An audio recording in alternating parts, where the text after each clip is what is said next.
guys. Welcome to Couple. Please like and subscribe if you like this video. A senior Russian diplomat said on Monday that the mission from the International Chemical Weapons Watchdog cannot access the site of an alleged chemical attack near the Syrian capital without an appropriate UN permit. Russian Deputy Foreign Minister Sergei Ryabkov's remarks could indicate a possible attempt to bog down the team from the Organization for the Prohibition of Chemical Weapons, though both Russia and the Syrian government have welcomed the OPCW visit in the wake of the West's airstrikes in Syria over the weekend. Ryabkov told reporters in Moscow that what is hampering a speedy resolution of the mission's visit to the Syrian town of Doma, affected by the alleged chemical attack, was the consequences of the illegal, unlawful military action, a reference to the punitive airstrikes. A team from the OPCW arrived in Syria shortly before the airstrikes early Saturday. It has met with Syrian officials but has not visited the town at the center of the controversy. Government forces and Russian troops have deployed in Doma, which has now fallen under the control of the Syrian government. It is the lack of approval by the UN Department for Safety and Security for OPCW experts to visit the site in Doma that is the problem, Ryabkov told reporters, adding that he checked just a short while ago what was delaying their visit. Russia said it is not curtailing the mission's visit, and appears instead to be blaming the international organization for the delay. But Syrian opposition and activists have criticized the Russia deployment in the town, saying that evidence of chemical weapons use might no longer be found. Russia and Syria deny the attack took place. The Kremlin quickly denied reports that Russia was not allowing the OPCW mission in, without elaborating. As far as I understand, what is hampering a speedy resolution of this problem is the consequences of the illegal, unlawful military actions that Great Britain and other countries conducted on Saturday, said Ryabkov. The OPCW is holding an emergency meeting on Monday in The Hague to discuss the suspected chemical attack in Doma. Syria's Deputy Foreign Minister Faisal Begdad said earlier that his country is fully ready to cooperate with the fact-finding mission. He said government officials have met with the delegation, which has been in Damascus for 3 days, a number of times to discuss cooperation.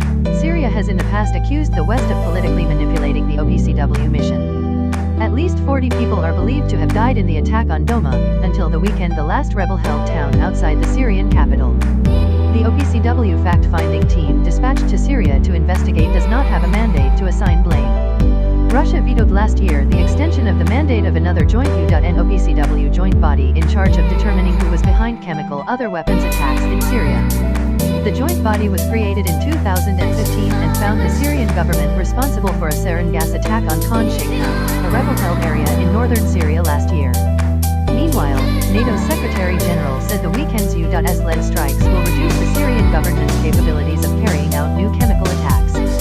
Jens Stoltenberg said the strikes were a clear message to Syrian President Bashar Assad, to Russia and Iran that the use of chemical weapons is not acceptable and that the Allies would not stand by and watch.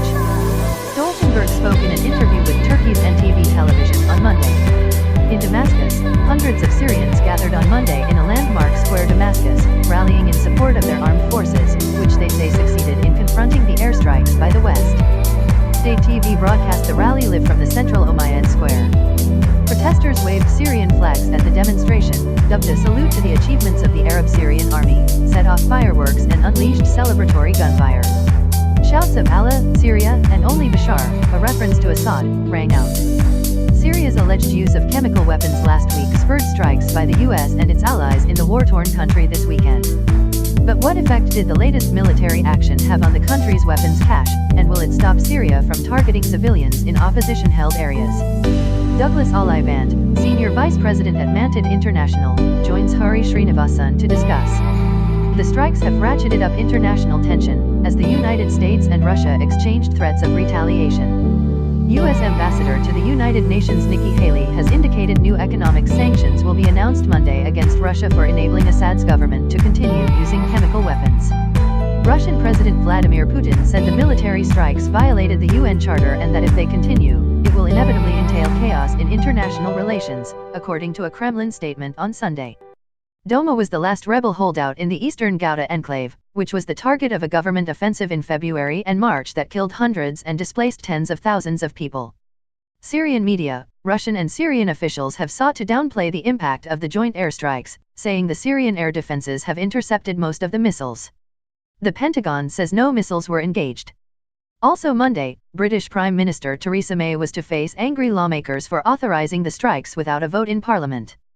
Her office said she planned to tell them the strikes were in Britain's national interest and were carried out to stop further suffering from chemical weapons attacks.